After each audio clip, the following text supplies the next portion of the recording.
ഗീതാമൃതം.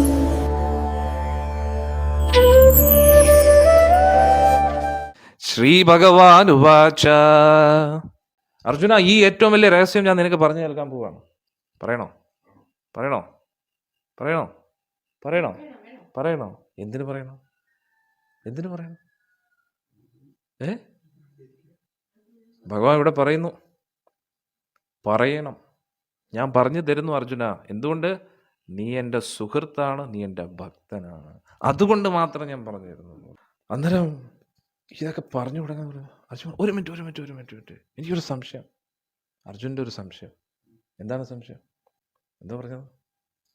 സൂര്യദേവൻ എത്രയോ മുമ്പേ വന്നതാളാ. അങ്ങാണെങ്കിൽ എൻ്റെ കൂട്ടത്തിലല്ലേ വന്നത്, എൻ്റെ ഒരു സമപ്രായക്കാരനല്ലേ. നല്ല ഡൗട്ടല്ലേ? അത് തള്ളുന്നതിന് ഒരു ലിമിറ്റുണ്ട്. അർജുൻ അങ്ങനെ ഉദ്ദേശിച്ചല്ല.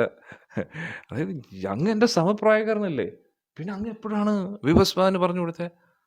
അർജുൻ ചോദിക്കുകയാണ്, അർജുൻ ഭഗവാനെ, അങ്ങ് എത്രയോ കാലം മുമ്പേ സൂര്യദേവന് പറഞ്ഞെന്ന് പറയുന്നത്, അത് എങ്ങനെയാണ്? കഥം ഏതം വിജാനീയം, ഇത് എങ്ങനെ എനിക്ക് മനസ്സിലാക്കാൻ കഴിയും?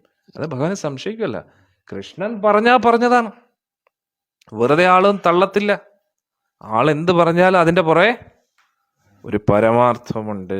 അതുകൊണ്ട് അങ്ങ് ഇത് എനിക്കെങ്ങനെയാണ് കൃഷ്ണ മനസ്സിലാക്കാൻ കഴിയുന്നത് എന്നൊരു ചോദ്യം ചോദിച്ചു. അന്നേരം ഉടനെ ഭഗവാൻ പറയുന്ന, ഇനി അങ്ങോട്ട് മേലാകെ കോരിത്തിരിക്കും, നോക്കിയാ എനിക്ക് എന്തെങ്കിലുമൊക്കെ സംഭവിക്കും. ശ്രീ ഭഗവാൻ ഉവാച ബഹൂനി മേ വ്യതീതാനി. അർജുന, എത്രയോ പ്രാവശ്യം ഞാൻ വന്നിരിക്കുന്നു. ഹരിവോ പേലി പറഞ്ഞാറോ, ആദ്യമായിട്ടല്ല ഞാൻ വരുന്നത്. എത്രയോ പ്രാവശ്യം ഞാൻ വന്നിരിക്കുന്നു. ജന്മാനി തവാച അർജുന, നീയും എത്രയോ പ്രാവശ്യം വന്നിരിക്കുന്നു. താനി അഹം വേദ സർവാനി, അതെല്ലാം എനിക്ക് ഓർമ്മയുണ്ട്. നത്വം വേദ പരന്ത, പക്ഷെ നിനക്ക് ഓർമ്മയില്ല. അതെങ്ങനെ? അങ്ങന്റെ കൂട്ടുകാരനല്ലേ? എനിക്കെല്ലാം നമ്മൾ രണ്ടുപേരും ഒരുപാട് പ്രാവശ്യം വന്നിട്ട്, ഓക്കെ, അത് ഞാനും കേട്ടിട്ടുണ്ട്. എത്രയോ ജന്മങ്ങൾ ഉണ്ട്, പുനർജന്മം ഒക്കെ ഉണ്ടെന്ന് കേട്ടിരിക്കുന്നു. അങ്ങേക്ക് ഓർമ്മയുണ്ട്, എനിക്ക് ഓർമ്മയില്ല. വൈ? അതെന്തുകൊണ്ടാ? അന്നേരം ഭഗവാൻ എന്താ പറയുന്നത്? അജോപി സന്നവ്യയാത്മാ, ഞാൻ എത്രയോ പ്രാവശ്യം വന്നിട്ടുണ്ടെങ്കിലും എനിക്ക് ജന്മമില്ല. ഹരിവോ. ഇവിടെയാണ് ഭഗവത് അങ്ങോട്ട് കോരിത്തരിച്ച് കയറാൻ പോകുന്ന എല്ലാവരുടെ ഉള്ളിലും. കാരണം ഇതുവരെ ഭഗവാന്റെ വ്യക്തിത്വത്തെ കുറിച്ച് പറഞ്ഞിട്ടില്ല. ഭഗവാൻ എന്നുള്ള ഒരു വ്യക്തിത്വത്തെ ഇവിടെയാണ് എന്തു പറഞ്ഞ ഒരു ബ്ലാസ്റ്റ് നടക്കുന്ന അർജുൻ്റെ ഹൃദയത്തിൽ. എങ്ങനെയുണ്ട്? കിട്ടിയതല്ലേ? അന്നേരം ഭഗവാൻ പറയുന്നു, എത്രയോ പ്രാവശ്യം ഞാൻ വന്നിരിക്കുന്നു അർജുന, നീയും വന്നിരിക്കുന്നു, പക്ഷെ നിനക്ക് ഓർമ്മയില്ല. എനിക്കെല്ലാം ഓർമ്മയുണ്ട്. അതെന്താ? കാരണം എനിക്ക് ജന്മമില്ല. അതെങ്ങനെ? എത്രയോ പ്രാവശ്യം വന്നു പിന്നെയും ജന്മമില്ലേ? അതെങ്ങനെയാ? അജോപി സന്നവ്യയാത്മാ, എനിക്കൊരിക്കലും നാശമില്ല. ഹരിബോൾ. ഭൂതാനാം ഈശ്വരോപി സൻ, എന്തുകൊണ്ടാണ്? എല്ലാവരുടെയും ഈശ്വരനാണ് ഞാൻ. ഹരിബോൾ. പ്രകൃതിം സ്വാമധിഷ്ഠായ, ഇതെല്ലാം, ഈ കാണുന്നതെല്ലാം എൻ്റേതാണ്.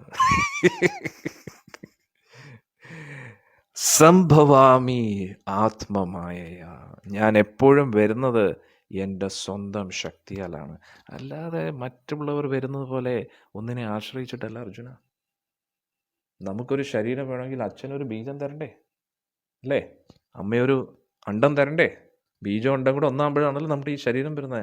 ഭഗവാൻ ആരുടെ ബീജവും വേണ്ട, അണ്ടവും വേണ്ട. എല്ലാവരുടെ ബീജവും എല്ലാവരുടെ അണ്ടവും ആരുടെയാണ്? അടിപൊളിയല്ലേ? ഈ കാണുന്ന എല്ലാ അർജുന എൻ്റേതാണ്. എങ്ങനെയുണ്ട് അർജുന? ഞാൻ എത്രയോ പ്രാവശ്യം വന്നിരിക്കുന്നു, നീയും എത്രയോ പ്രാവശ്യം വന്നിരിക്കുന്നു, പക്ഷെ നിനക്ക് അതൊന്നും ഓർമ്മയില്ല. എനിക്ക് ഓർമ്മയുണ്ട്. എന്തുകൊണ്ട്?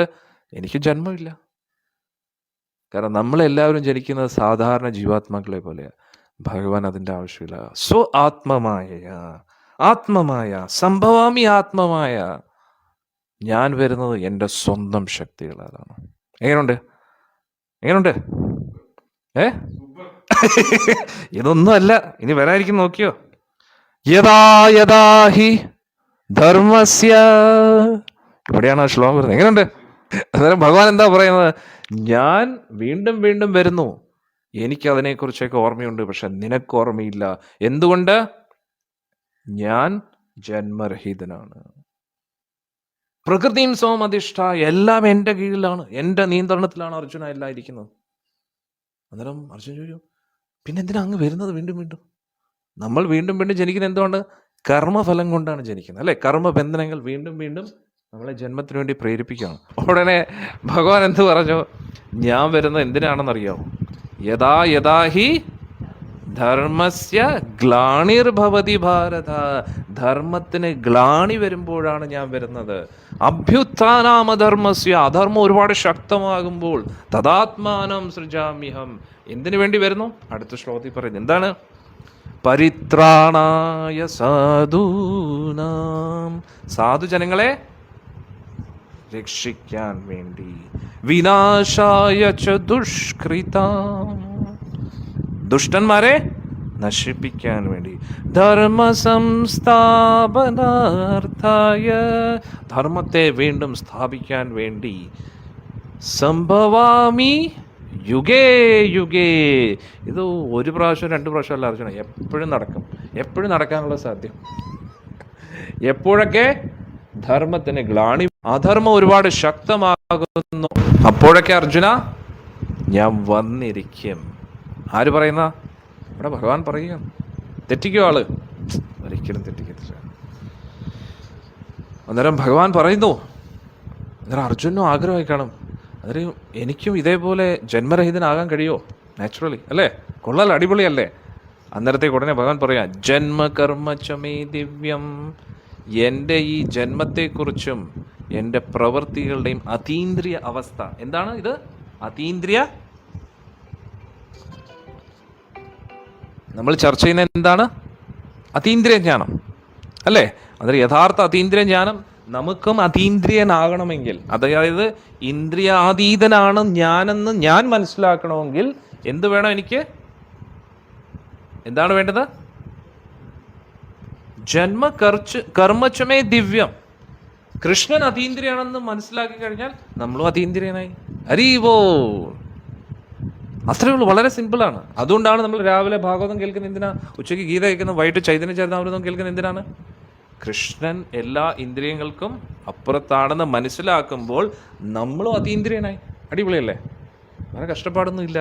ജന്മകർമ്മച്ചമേ ദിവ്യം ഏവം യോ വ്യക്തി തത്വത. ആരാണോ സാക്ഷാത്കരിക്കുന്നത്, ആരാണോ സാക്ഷാത്കരിക്കുന്നത് ഭഗവാൻ അതീന്ദ്രിയനാണെന്ന്, ത്വക്വാദേഹം പുനർജന്മനേതി, അവൻ ശരീരം ത്യജിച്ചു കഴിഞ്ഞാൽ പിന്നെ ഈ നശിച്ച ലോകത്തിലേക്ക് വരത്തില്ല. അടിപൊളിയല്ലേ? ഭഗവാൻ